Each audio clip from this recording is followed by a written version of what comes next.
Olá, graça e paz a todos. Espero que estejam todos bem, né?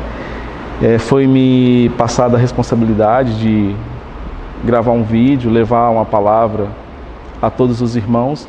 Escolhi a nossa igreja para fazer o vídeo e tanto tempo que nós não comparecemos na igreja devido ao que está acontecendo no Brasil e no mundo.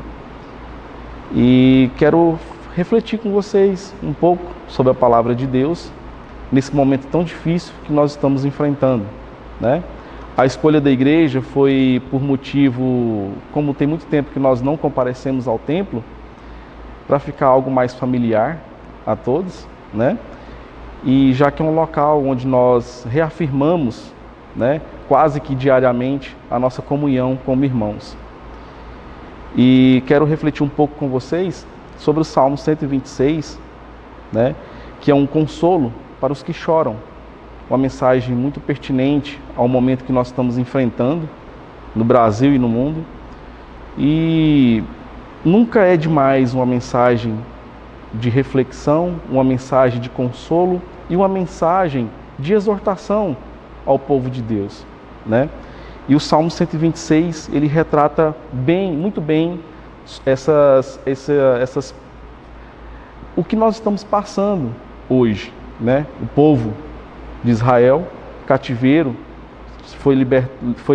foram libertados do cativeiro babilônico, e o salmista retrata isso aqui nesse salmo de uma maneira muito bonita, de uma maneira que demonstra da sua dependência por Deus. E quero trabalhar 3 tópicos com vocês, uma reflexão rápida, uma breve reflexão. Primeiro, Deus não se esquece do seu povo. Seja o momento que for que nós estivermos passando, que a humanidade está passando, que o seu povo está passando, Deus não se esquece do seu povo. Segundo, Deus utiliza diversos meios para atingir os seus objetivos. Terceiro, a soberania de Deus sempre prevalece e somos dependentes dele, né? O Salmo 126, ele diz o seguinte: quando o Senhor restaurou a sorte de Sião, ficamos como quem sonha. Então a nossa boca se encheu de riso e a nossa língua de júbilo. Então entre as nações se diziam: grandes coisas o Senhor tem feito por eles. Com efeito, grandes coisas fez o Senhor por nós, por isso estamos alegres. Restaura, Senhor, a nossa sorte, como as torrentes do Neguebe. Os que com lágrimas semeiam, com júbilo ceifarão. Quem sai andando e chorando enquanto semeia, voltará com júbilo, trazendo seus feixes. É um salmo que eu gosto muito de falar sobre ele. Eu fiz a exposição dele no final do ano passado no acampamento dos jovens e achei pertinente falar sobre ele novamente com toda a igreja. O Salmo 126 retrata bem o sentimento da nação de Israel ao ser libertada do cativeiro babilônico. Voltando um pouco na história, o povo de Israel foram feitos prisioneiros no Egito, foram libertados, passaram 40 anos no deserto. Após 40 anos no deserto, entraram na Terra Prometida. Só que lá na Terra Prometida, eles se voltaram contra Deus, adorando deuses pagãos, mesmo após de reinados piedosos, juízes piedosos, o povo ainda se voltou contra Deus. Os profetas exortaram o povo, os profetas ensinaram o povo, entregavam o recado de Deus para o povo e o povo não dava ouvido. Deus então tomou uma providência. Houve então uma guerra nos arredores, né? Nos arredores de Israel, e o Império Babilônico os tornaram prisioneiros. E por lá permaneceram por 70 anos. 70 anos prisioneiros. Deus tomando providências, Deus com os seus objetivos, provocou isso para a nação de Israel. O povo se voltou contra ele. O povo estava adorando outros deuses e não ao Deus que os haviam libertado eles lá do Egito. E o Salmo 126 vai retratar isso para nós, né? Esse salmo, eu divido ele em duas partes. A primeira parte, o salmista fala sobre a alegria pela restauração passada. E a segunda parte, a oração feita pelo salmista destacando o anseio e a alegria pela restauração futura. A dependência de Deus. E dividido em 3 tópicos, Deus não se esquece do seu povo, que nós podemos ver no versículo 1. Deus utiliza diversos meios para atingir o seu objetivo. No versículo 2 fica retratado que por meio da libertação do povo de Israel, as nações reconheceram que realmente eles tinham um Deus vivo. E o terceiro tópico, a soberania de Deus, sempre prevalece e somos dependentes dele. Do versículo 4 ao 6 vai retratar isso, a soberania de Deus e a dependência do seu povo dele.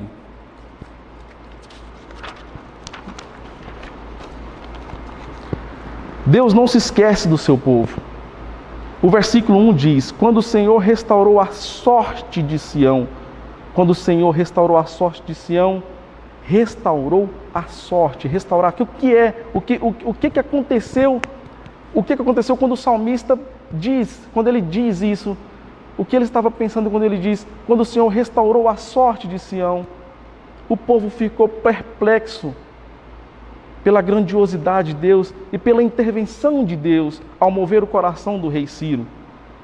Eles foram libertos não por intervenção humana, não por intervenção política, não por intervenção de uma crise ou de uma coisa que estava acontecendo, não, foi por intervenção de Deus, porque Deus moveu o coração do rei Ciro. Deus trabalhou no coração do rei Ciro e assim libertou o seu povo depois de 70 anos. Eles não tinham mais esperança. Eles não tinham esperança nenhuma. Mas Deus, com a sua grandiosidade, com a sua soberania, moveu o coração do rei Ciro e os libertaram. A parte B do versículo diz: ficamos como quem sonha. Quando o Senhor restaurou a sorte de Sião, ele está falando de algo passado, algo que tinha acontecido. Restaurou a sorte de Sião, ficamos como quem sonha. Nós não acreditávamos e Deus restaurou essa sorte. Nós ficamos como quem sonha. Foi o resultado desejado por Deus para o povo de Israel. Essa frase, ficamos como quem sonha, restabelece um relacionamento forte, um vínculo forte, foi restabelecido um vínculo forte com a nação de Israel. Ficamos como quem sonha, eles ficaram perplexos, essa perplexidade provocou neles arrependimento, vergonha. Fala assim: nós ficamos como quem somos, nós não acreditávamos mais nessa restauração. E Deus fez isso por nós. Aqui, o sonho no hebraico, ele refere-se a algo saudável, a algo forte. Porque eles estavam tristes, estavam no cativeiro, vivendo com pessoas estranhas, em terra estranha, não tinham seus templos, não tinha local para adorar a Deus adequadamente. E eles foram restaurados, foram libertados. Então, o sonho significa algo forte, algo saudável. Agora, a comunhão do povo de Israel com Deus era algo sólido, algo saudável, algo forte.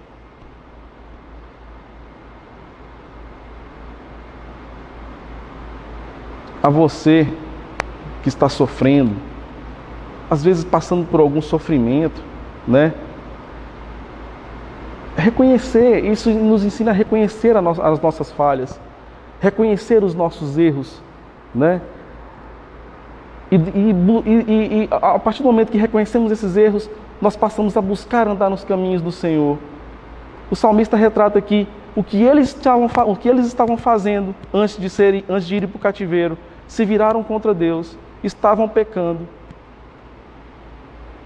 E a partir do momento que são libertados, eles reconhecem, eles se arrependem, eles se arrependem e falam: nossa, Deus é Deus, Deus não esqueceu de nós, Deus ainda vive, Deus é nosso Deus, Deus forte. No versículo 2, ele vai retratar o objetivo de Deus. O salmista retratou o objetivo de Deus com essa libertação do povo do cativeiro. Então a nossa boca se encheu de riso e a nossa língua de júbilo. Então entre as nações se diziam: grandes coisas o Senhor tem feito por eles. Deus usa a nação de Israel como caminho para alcançar as outras nações. Deus usa a desobediência de Israel. Deus usa o cativeiro para punir a desobediência de Israel. Logo, ao libertar, Deus usa a libertação para as outras nações reconhecerem que o Deus de Israel realmente existia. Um contraste que nós podemos fazer nesse momento é como a nação de Israel vivia naquela ocasião, durante o cativeiro. O Salmo 137 diz: às margens do rio da Babilônia, nós nos assentávamos e chorávamos, lembrando-nos de Sião, nos salgueiros que lá haviam, pendurávamos as nossas harpas, pois aqueles que nos levaram cativos nos pediam canções, e os nossos opressores que fôssemos alegres, dizendo: entoai-nos alguns dos cânticos de Sião. Como, porém, haveríamos de entoar o cântico do Senhor em terra estranha? Essa era a situação do povo durante o cativeiro, durante o tempo que estiveram no cativeiro. Eles se assentavam na beira do rio, pegavam as suas harpas, penduravam no salgueiro, porque não tinha alegria nem para cantar. Nos momentos de luta nós enfrentamos isso, irmãos. Nos momentos de epidemias, guerras, fome, nós enfrentamos isso. É a tristeza que nos abate. E os inimigos ainda vinham, e falavam: oh, canta, entoa uma canção. Só que a tristeza era tamanha que eles não tinham vontade de cantar. Só que o versículo 2 faz um contraste disso após a libertação. Então a nossa boca se encheu de riso, o que era tristeza agora é riso. Então a nossa boca se encheu de riso e a nossa língua de júbilo. E aqui o objetivo de Deus é atingido. O povo se arrepende pelo que estava acontecendo quando estavam em Israel, os pecados que eles estavam cometendo, e o objetivo é alcançado de uma outra forma, atingindo as nações. Então entre as nações se diziam, grandes coisas o Senhor tem feito por eles. Os ímpios reconhecendo que o Deus de Israel era vivo, que o Deus de Israel estava com eles. É o que nós devemos reconhecer, mesmo em momentos de luta, momentos de tribulação. O nosso Deus é vivo, o nosso Deus existe, o nosso Deus está conosco. Cabe a nós refletirmos o que nós devemos mudar, o que devemos melhorar. O que está acontecendo no mundo hoje não é diferente. A humanidade precisa se voltar para Deus. A humanidade precisa se voltar para o Deus vivo. A nossa dependência está em Deus. A nossa dependência é no Senhor, que fez o céu e a terra e tudo que nele há. Confiamos em homens, confiamos em líderes, em políticos. Pensamos que eles vão resolver os nossos problemas e não vão. Tudo está sob o controle de Deus. A nação de Israel permaneceu durante 70 anos no cativeiro. E Deus estava lembrando deles. Deus sabia o momento exato de livrar eles do cativeiro. Deus sabia o momento oportuno para fazer isso. Deus tinha um momento oportuno porque Ele tinha que atingir os seus objetivos. Não é diferente de nós. Não é diferente da atualidade, do que nós estamos passando. Deus tem os objetivos dele a ser atingido. O versículo 3 do salmista confirma a bênção pela libertação. Com efeito, grandes coisas fez o Senhor por nós, com isso estamos alegres. O salmista reconhece, ele afirma, com efeito, grandes coisas fez o Senhor por nós, por isso estamos alegres. A segunda parte, nós podemos ver novamente a temporalidade do texto. Agora, no presente, o salmista diz: restaura, Senhor, a nossa sorte, como as torrentes do Neguebe. Eles saíram do cativeiro, agradeceram a Deus, ficaram como quem sonha. Agora, eles voltam para a terra deles. Encontram pessoas estranhas, pessoas que já tomaram conta do lugar, casas destruídas. E agora, o salmista novamente volta, e agora no presente, ele pede novamente: Senhor, assim como o Senhor restaurou a nossa sorte, nos libertando, restaura, Senhor, a nossa sorte, como as torrentes do Negueb. Aqui eu destaco a soberania de Deus e a nossa total dependência dEle. Deus é soberano e a nossa total dependência dEle, dependendo dEle diariamente. O Negueb é uma região deserta, seca, fica no sul da Judéia. E lá, diversas épocas do ano, fica seco, muito seco. E o salmista ilustra essa restauração, como ele pede, como ele quer que Deus faça essa restauração. Senhor, assim como cai a chuva lá nos montes, lá nas montanhas, e inunda o Negueb, trazendo vida, trazendo flores, trazendo verde. Senhor, restaura a nossa sorte, assim como as torrentes que passam lá no Negueb.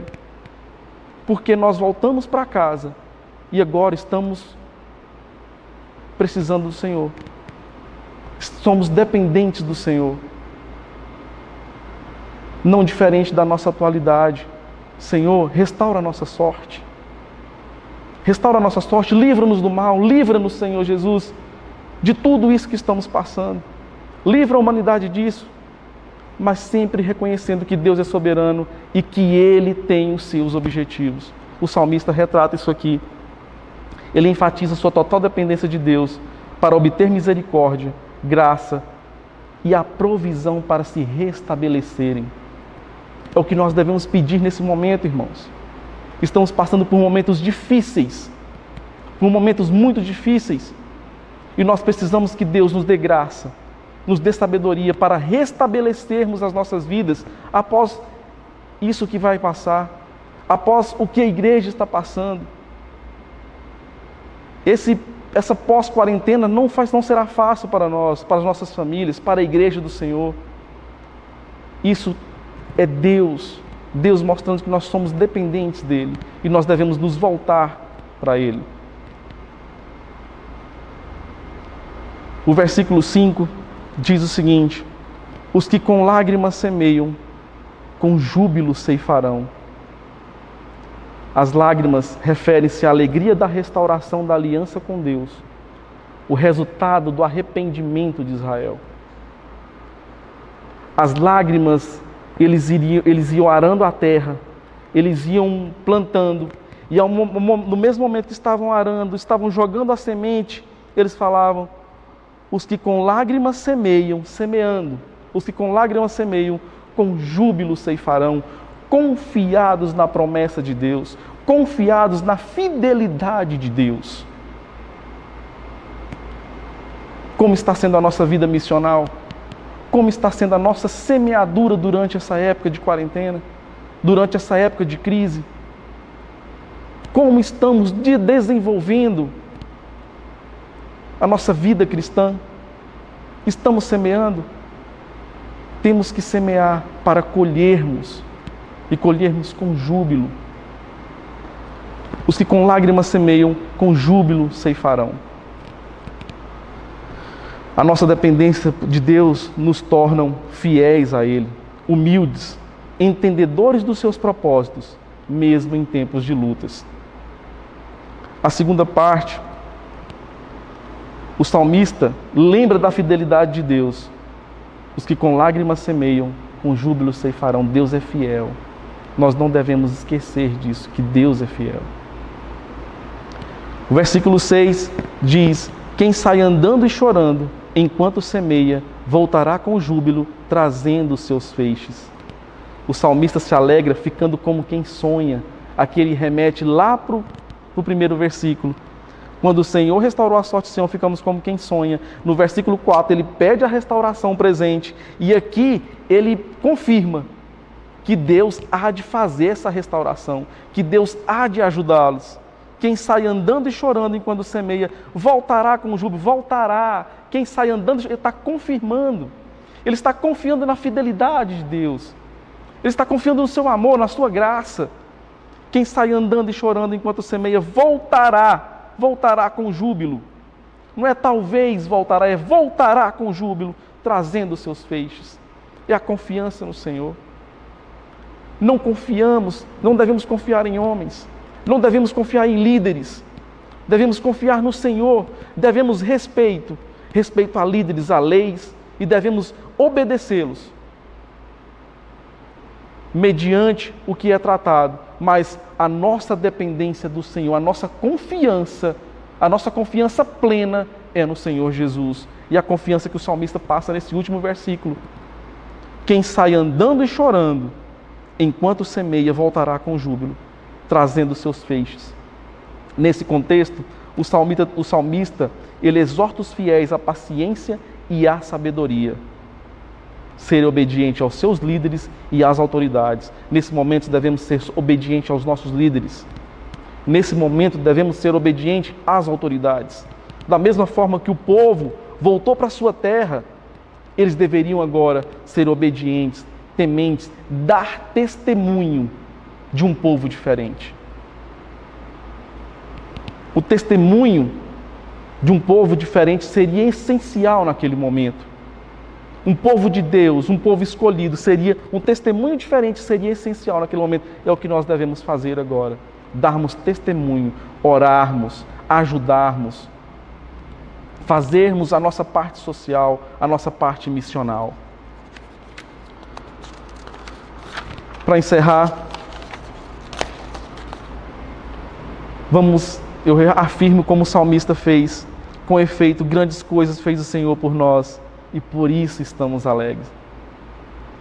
Com efeito, grandes coisas fez o Senhor por nós, e por isso estamos alegres.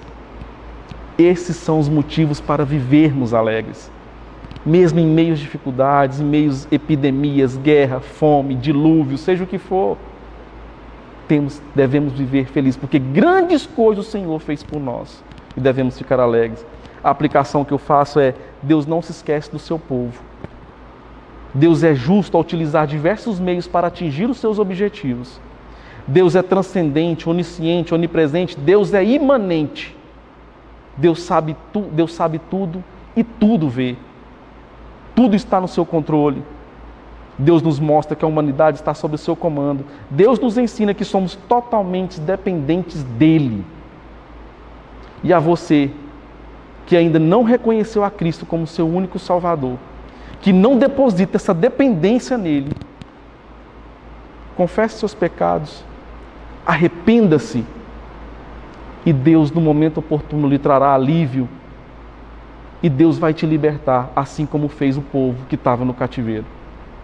Essa é a palavra que eu deixo para vocês, meus irmãos, e faço uma breve oração.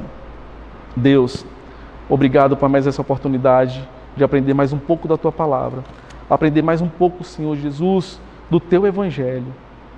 Senhor amado, estamos aqui pedindo, rogando ao Senhor que nos dê sabedoria, nos dê capacidade para confiar em Ti.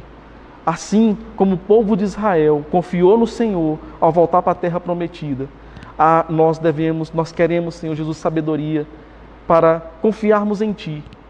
Mesmo em meio às tribulações, mesmo em meio às epidemias, pandemias, nós confiamos em Ti. Nós colocamos, Senhor Jesus, depositamos a nossa confiança em Ti, Pai amado. E mesmo depois que passar, que o Senhor restaura a nossa sorte, restaura a sorte do Teu povo, restaura a sorte da humanidade, e que nós, a cada dia, nos voltemos mais a Ti, para Ti. Deus, é o que nós te pedimos, em nome do Teu Filho amado Jesus Cristo. Amém. Obrigado.